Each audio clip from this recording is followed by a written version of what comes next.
staying with us. I want to go back to Robert Mugabe and what he had to say. We're getting reaction from people on the streets. Some saying, well, the way he was taken out of power was not ideal.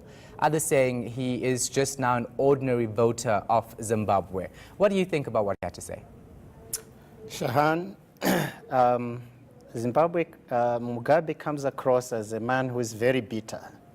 And he's justified in feeling bitter because the way the military removed him from power was unconstitutional, so to say. But then he cannot continue to take us back into the past. He, as a statesman, must accept that what happened, happened for a reason. Maybe the people of Zimbabwe needs to accept it as a blessing in disguise so that maybe the current generation can make a decision now to turn Zimbabwe onto the right course.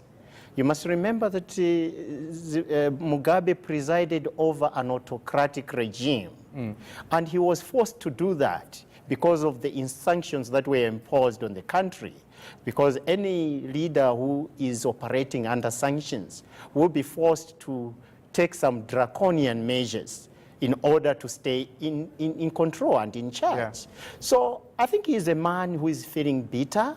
He's a man who has not,